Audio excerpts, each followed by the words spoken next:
San Francisco, in the middle of the 1970s. A small comedy club, late at night, nearly empty. And up on a tiny stage, under one bare light, stands a young man in his mid-20s, unknown and unpaid, pouring his entire heart out to a room of 6 tired strangers. His name is Robin Williams. And at a corner table, quietly wiping down the last of the glasses after a long shift, one young waitress has completely stopped working.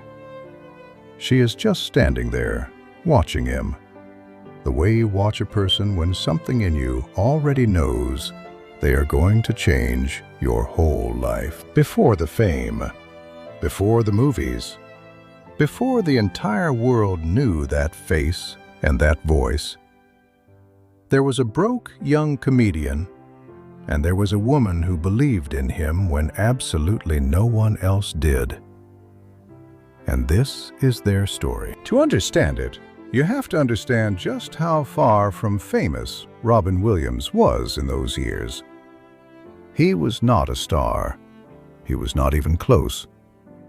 He was one of 100 hungry young comics riding the buses across the Bay Area, chasing 5 unpaid minutes on any stage that would have him, in the coffee houses and the basement clubs and the back rooms of bars. He would perform for a full house one night, and for a bartender and a mop the next. He slept on friends' floors.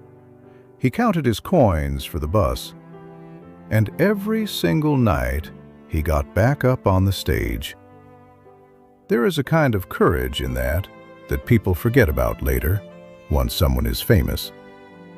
We see the movie star at the top of the mountain, and we imagine he was always up there. We forget the years in the dark at the bottom, the cold buses, the empty rooms, the small humiliations, the constant quiet question of whether any of it would ever amount to anything at all. Robin lived those years, and in those years he was not a legend. He was just a hopeful, frightened, exhausted young man hanging on. Because that was the thing about Robin. Even then, the world had not yet seen what he could do, but anyone who sat in those little rooms could feel it. When he stepped into the light, something changed. He became a dozen people at once. He would leap from voice to voice, from character to character, so fast and so alive that the whole room could hardly breathe for laughing. He was like a lightning storm that had somehow been squeezed into one slim young man in striped suspenders. The trouble was, in those years, hardly anyone was there to see the lightning. The young woman at the corner table, though, she saw it. We will call her by the name history gave her, Valerie.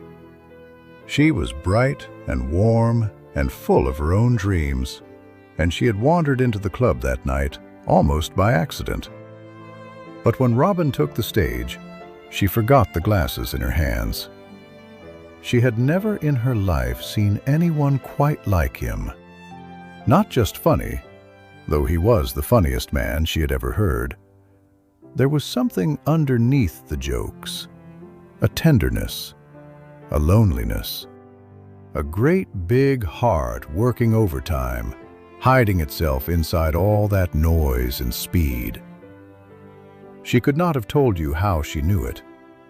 She only knew that while the rest of the little room laughed at the funny young man, she found herself, for reasons she could not explain, wanting to reach out and take his hand, as though some part of her understood, right from that very first night, that the brightest people are so often the ones carrying the heaviest things, and that the ones who work hardest to make the whole world smile are sometimes the ones most in need of someone to notice them back. After the show, when the last few customers had drifted out into the fog, Robin came down off the stage, exhausted and a little deflated, the way a performer is when the laughter stops and the empty room is just an empty room again.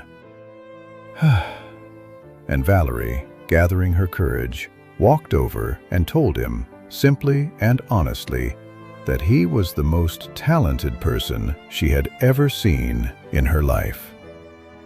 Robin, who was so used to being the one who made everyone else feel good, looked at her as though no one had said a true kind thing to him in a very long while. They talked that night until the club closed and the owner turned them out onto the sidewalk.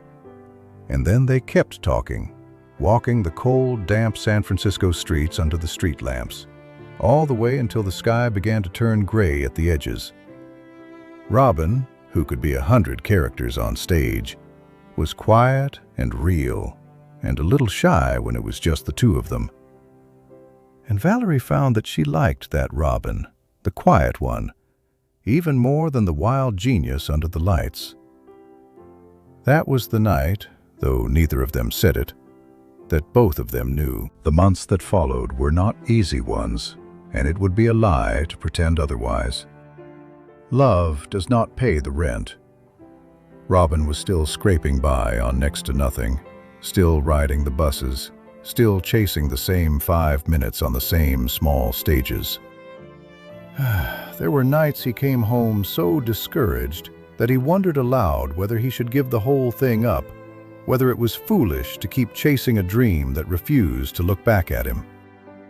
Anyone would have understood if Valerie had gently agreed and asked him to find something safer and steadier and a great deal more sensible than the impossible dream he kept chasing. But she never did.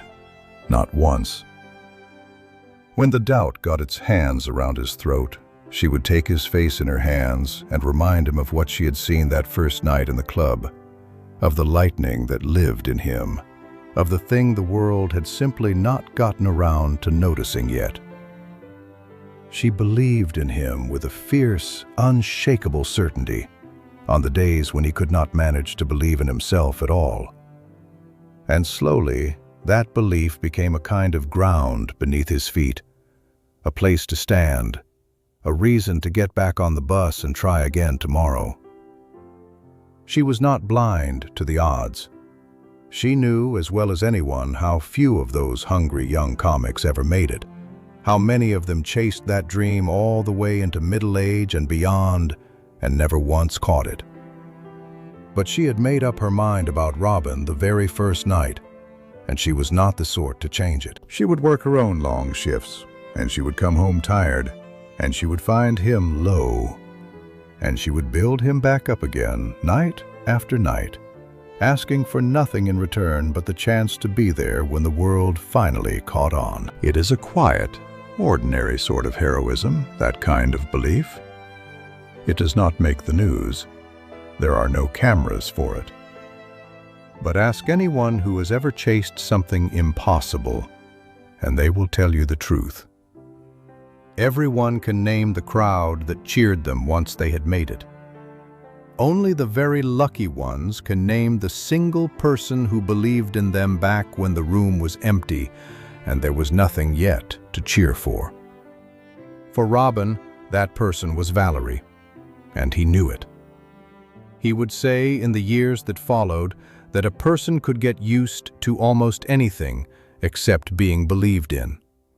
That the applause of a stadium full of strangers never once felt as good or as steadying or as true as the quiet certainty of one person who had chosen you before you were worth choosing. He never took that for granted. Whatever else the years would bring, and they would bring a great deal, he never forgot the shape of those early days, or the woman who had held the lantern for him when the whole world was dark. There is a story from those years, one that says so much about the young man he was.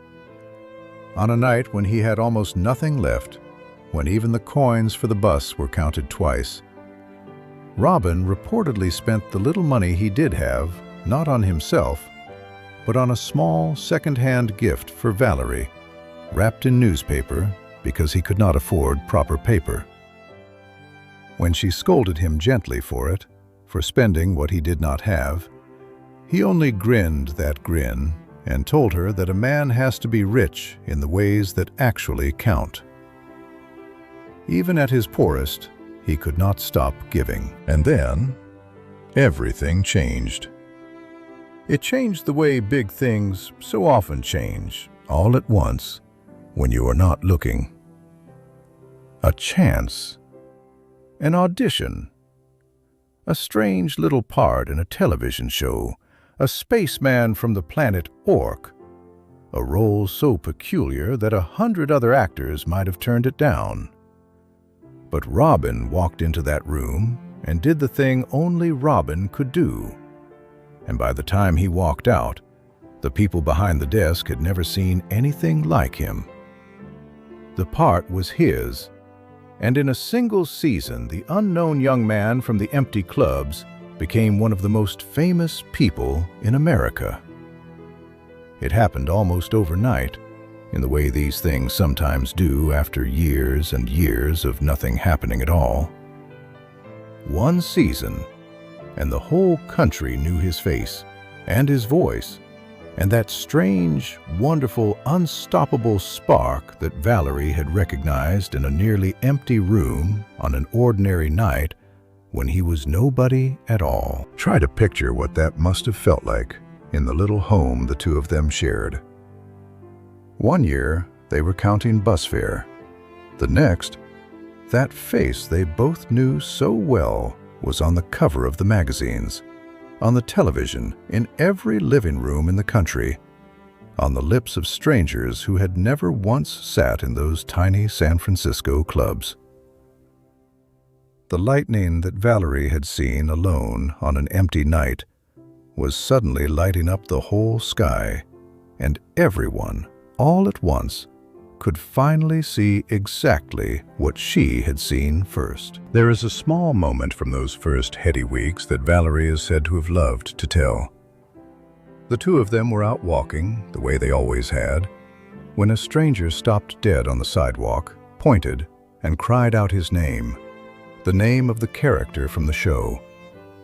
And Robin, who only months before could not have paid a stranger to look at him twice, froze.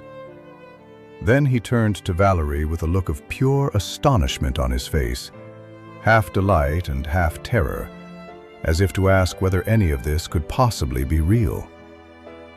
She only squeezed his hand and smiled the same smile she had smiled that first night in the club, and said, "I told you so." And he laughed, because she had. She had told him so, on every single night when there had been no one else in the whole world to say it. Fame is a strange and heavy gift, and it changes people, and it changes the lives around them, and it is not always kind. Their story, like so many real love stories, would carry its own chapters of joy and of sorrow in the years that followed, the way that every real life does. This is not a fairy tale, and we will not pretend it was. But nothing that came later could ever erase what was true at the beginning. That when Robin Williams had nothing at all, one person looked at him and saw everything he would become, and refused to let him quit. The fame, when it came like a flood, and it swept a great many things along with it, some of them wonderful, and some of them very hard. The whole world wanted a piece of him now. The quiet walks grew rarer. The empty rooms became packed houses and then arenas. And the private young man who had been shy on the sidewalk became public property in a way that few of us can even imagine, let alone survive. That kind of light casts long shadows. But whatever came after, the beginning was true, and the beginning was theirs, and nothing could ever take the beginning away. Years and years later, long after he was one of the most beloved men on earth, a reporter is said to have asked Robin about those early days in San Francisco, about the empty rooms, about the buses, about how a person keeps going through years like that, with the whole world ignoring him. And Robin, who could have said anything, who could have made a joke and moved on the way he so often did, is said to have gone quiet for a moment. And then he answered, simply. He said that a person can survive almost anything. An empty room, 1,000 rejections, all the cold and all the doubt, as long as there is one other person somewhere in the world who is absolutely certain you are going to make it. Just one. He said that this was the greatest thing anyone had ever given him.